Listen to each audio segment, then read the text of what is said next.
In 1996, more than a dozen children in Seattle, Washington were seriously ill and fighting for their lives, all gripped by a mysterious illness.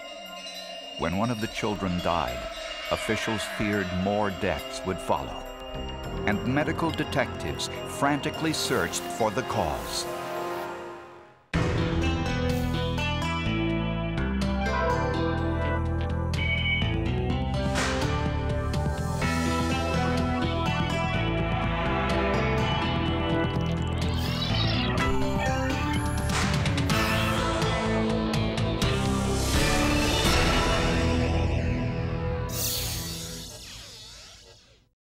Terry and Kelly Beverly both worked in the computer industry and have 2 children, a son, Michael, and a daughter, Bettina. After a leisurely day of playing in the woods, Michael complained of pain in his stomach. Later, he had uncontrolled diarrhea. When his diarrhea contained blood, his parents became alarmed. He was just laying on the couch, just still, having bloody diapers every 30 minutes, and just very painful. And it was just changing him, just looking at his little body. It was turning itself inside out. The Beverlys took Michael to a hospital emergency room, where doctors discovered that his blood count had dropped to dangerous levels, his kidneys were failing, and life-threatening clots were forming in his blood. Acute bloody diarrhea in an otherwise healthy child is an important medical problem, and physicians here and elsewhere work that up very aggressively, take that very seriously. Michael's stool sample was sent to the laboratory for testing. Doctors were alarmed when they found a potentially deadly pathogen known as E. coli 0157. It's a bacteria usually found in the intestines of both humans and animals. When an individual becomes infected, there is no cure. E. coli 0157 infects more than 20,000 people each year, killing 500 of them. In 1993, 4 people died after eating E. coli-tainted hamburgers from the Jack-in-the-Box fast food chain. Fully cooking hamburgers can kill the E. coli bacteria, but these burgers had not been fully cooked. When I found out it was the strain of E. coli, and I asked him if it was the same strain that affected the kids in Jack-in-the-Box, he said, yes, Michael has the same strain. And I said, oh my God. When E. coli 0157 is in a widely disseminated vehicle, out in the population for general consumption, it's like a serial murderer is potentially loose in the population. Brianne Kiner was one of the children infected with E. coli 0157 from an undercooked hamburger purchased at the Jack-in-the-Box restaurant. She was in a coma for 6 weeks. The E. coli produces cytotoxins which kill other cells, breaking through the endothelial layer of the intestines, spilling poisons into the bloodstream. That complication is called hemolytic uremic syndrome. Although Brianne Kiner eventually came out of her coma, most of her major organs were damaged, and she'll need a kidney transplant when she's older. Michael Beverly also developed hemolytic uremic syndrome, which can cause brain damage, kidney damage, sepsis, and death. Doctors immediately placed Michael on kidney dialysis to cleanse his body of toxins. Hemolytic uremic syndrome is life-threatening. Of all the kinds of diarrheas an otherwise healthy child can get in North America, almost none will cause a death or could cause a death, except for this one. That's why this one is so fearsome once it gets into a person. The kidney specialist came in and he said, it's very serious and he might not pull through the night. It's up to his little body. And then that's when I just broke down. I came out and I started crying immediately. I said, this is it. As Michael Beverly lay near death in a Seattle hospital, medical investigators were still trying to figure out how he came into contact with this deadly pathogen. As 2.5-year-old Michael Beverly lay unconscious and near death in a Seattle hospital, 12 more children were admitted to local hospitals, all diagnosed with the same deadly pathogen, E. coli 0157. Since there is no cure for E. coli 0157, investigators needed to find the source of the outbreak before even more people were infected. My biggest concern was that the cases we were seeing every other day were just the very beginning of a much larger outbreak. Medical investigators suspected that food was the probable source, but the E. coli might have been in one food source or many. Dr. MANSOUR SAMADPOUR's job was to see if he could identify the exact strain of E. coli that infected the children. To find out, he turned to something usually used for criminal investigations, DNA testing. When we say E. coli 0157, it's a very large clan, very large family or tribe in the E. coli species. When we do genetic fingerprinting, we can go to the individuals in that family. So instead of saying that someone with the last name of Smith killed someone else, we can say that John Smith with social security number of such and such, living in such and such place, committed the crime. Like human beings, a pathogen like E. coli has its own genetic fingerprint. Using what is called micro-restriction fingerprinting, the E. coli samples were placed in a buffer of restriction enzymes which break the cells open. Then, the DNA strands are cut into smaller pieces, making them easier to analyze.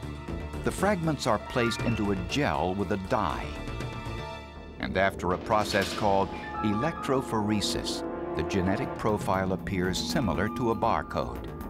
The results indicated that all of the E. coli strains were the same. In other words, all of the sick individuals had been infected from the same source. We had 9 patients that had E. coli 0157s in them with the same genetic fingerprint.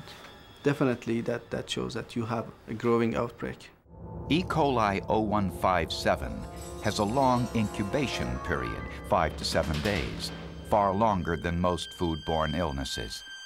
Dr. Russ Alexander's job was to figure out what was causing the outbreak.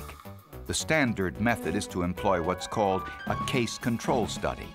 Investigators questioned all of the patients' families to find out what the victims had consumed 5 to 7 days before first developing symptoms. They also compared those answers to what others in the same family consumed who were not infected. Our early thinking was that this was probably a meat source because that's what mostly is what it is. So we are looking for everything they've eaten and what kind of restaurants they've been to, what kind of fast food restaurants in particular. But the initial interviews did not reveal any one food item that all had consumed. There was something in common with these individuals that made these individuals ill. On the other hand, the preliminary interview did not produce any obvious sources of infection. But when investigators looked more carefully over their initial results, they found a clue. One of the sick children was a vegetarian.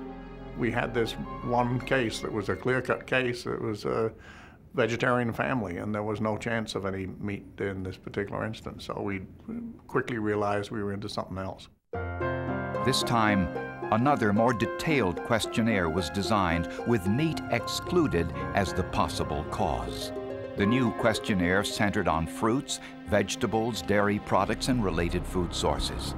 Not until we had gotten enough cases coming in with this extended questionnaire that we began to see something else that was in terms of the source. By the end of the week, we were already pretty sure that there was one thing that was standing out. The second set of interviews revealed that the victims had all consumed apple juice. But with hundreds of brands on the market, investigators feared it would be difficult to find out which one. When Seattle health officials discovered that apple juice was consumed by the E. coli patients, they needed to find out which brand, and there were hundreds of brands on the market. But their next clue came from an unexpected source. In Denver, Colorado, doctors were treating a desperately ill 16-month-old girl named Anna Gimestad. Anna also had an E. coli 0157 infection, and her parents told doctors that they had been in Seattle just 1 week earlier. The Gimestads recalled feeding Anna some apple juice, a brand she preferred because of the bright rainbow colors on the label, Odwalla. The Beverly family also recalled feeding their son Michael the same brand from a neighborhood coffee shop. This one particular Sunday, I went up and stood in line to order our drinks, and I saw them prepare it. And I asked them, you use Odwalla for the kids? And they go, well, yeah. So I'm like, oh. Further investigation revealed that the other victims also consumed Odwalla apple juice 5 to 7 days before developing symptoms. The Odwalla Company manufactures and distributes juice products in 7 states and British Columbia. It's a brand known for its freshness. Most fruit juices are pasteurized, which means they're heated to a temperature high enough to kill any bacteria. But Odwalla juice was not pasteurized. The company believed that pasteurization hurt the taste of their juice. The company's mission statement read, "If it's not fresh squeezed, then it's not Odwalla."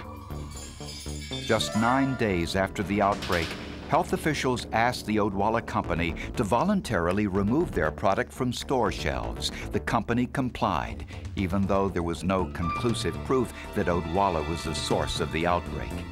As you know, immediately upon hearing of the possibility of consumer health risks, we recalled our products containing apple juice. Our primary concern is for the health and welfare of our consumers. The news that the source may have been apple juice was little relief to the Gimestad family in Evans, Colorado. 16-month-old Anna was taking a turn for the worse. Like some of the other victims, Anna developed hemolytic uremic syndrome, a complication of the E. coli infection that produces toxins that shut down the kidneys. Less than 2 weeks after Anna Gimestad consumed the Odwalla apple juice, she died. For the Beverlys, news of Anna Gimestad's death was terrifying. Just knowing that there was a 16-month-old that died, to me, I thought he was going to die. To be frank, I said, this is it, he's going to die. And although investigators discovered that all of the affected individuals had consumed Odwalla juice, there was no proof that the juice was the source of the outbreak. The proof, if there was any, would be in the juice itself. Thousands of bottles of Odwalla juice were tested for E. coli 0157, but the deadly pathogen could not be found. Medical investigators were starting to wonder whether they were ever going to find scientific proof that the apple juice was the source of the outbreak. All of the E. coli victims remembered drinking Odwalla apple juice shortly before getting sick. But investigators couldn't find the E. coli bacteria in any of the Odwalla juice bottles they tested. But on November 4th, 1996, at the Odwalla Distribution Center, investigators found 1 bottle of apple juice that tested positive for E. coli 0157. The question now was whether the bottle contained the same strain that caused the death of Anna Gimestad and infected Michael Beverly and the other children. To find out, investigators turned once again to DNA testing. The DNA profile on the left is the E. coli strain from Michael Beverly. On the right, the DNA profile of the E. coli found in the bottle of Odwalla apple juice. The profiles were identical. Scientific proof that the Odwalla juice was the source. being able to identify the same genetic strain of E. coli in a bottle of unopened Odwalla juice, given that an estimated 40,000 of these bottles, it's not finding a needle in a haystack, it's finding a needle out of about 100 haystacks spread across most of western United States. The label revealed the juice had been bottled on October 7, 1996, 3 weeks before the outbreak. Company records identified the orchard whose apples were used to make the juice that day. Dr. Sarah Cody, an epidemic intelligence officer with the California Department of Health, went to the orchard to investigate. We were wandering in the orchard, and what we noticed was along the edge of the orchard there were a number of deer prints in the sand. And near the deer prints were deer droppings, a potential source of E. coli 0157. Dr. Cody wondered whether some of the apples had fallen to the ground, had come into contact with the deer droppings, and then were picked up and sent to the juice processing plant. Dr. Cody collected samples which were sent to the lab for testing. The E. coli from the deer droppings was then sent for DNA testing, but it did not match the E. coli strain that infected the 13 children. It's possible that there could have been one deer or a number of deer that were shedding one strain or more than one strain. So perhaps we just isolated the wrong strain, or perhaps we got the wrong deer, perhaps we got the wrong orchard. The Odwalla Company says that it's against their policy to purchase apples that were picked up from the ground. Even though Odwalla claimed to have documents, signed documents from their suppliers that they did not use ground apples or apples from the ground, we found that it's virtually impossible to verify that or to enforce it, especially when workers are paid by the bin. And in 1996, the U.S. Army considered serving Odwalla juice to military personnel. But after an inspection of the Odwalla processing plant, military investigators stated that Odwalla's plant sanitation program does not adequately assure product wholesomeness for military consumers. The Army rated the bacteria levels in the juice as too high. A copy of the U.S. Army report found its way into the hands of the attorney representing the victims of the E. coli outbreak, William Marler. Odwalla was trying to sell Odwalla juice to the U.S. Army. No, not as a bacteriological weapon, but the amount of bacteria that was in the finished product samples were in the millions, where any possible responsible company would have had it in the tens. The United States Attorney General's office took the unprecedented step of indicting Odwalla in a criminal prosecution. The charge, delivering adulterated food products for interstate commerce. And when we find a company that has knowingly placed contaminated food into the stream of commerce, we are going to prosecute that company and we are going to put the individuals in jail. And that's a very strong lesson, and it's one that people that manufacture food in this country ought to take to heart. In July of 1998, Odwalla pleaded guilty and was fined $1.5 million, the largest penalty ever imposed in a food poisoning case. Odwalla products are now pasteurized and carry warning labels. But for the family of 16-month-old Anna Gimestad, that was too little, too late. There's no amount of monetary penalty or jail time that is ever going to bring back little Anna or make the other dozen or so children that were severely injured whole again. So from that standpoint, I don't think that there was a possible settlement that would have been satisfactory. E. coli 0157 can cause serious diseases.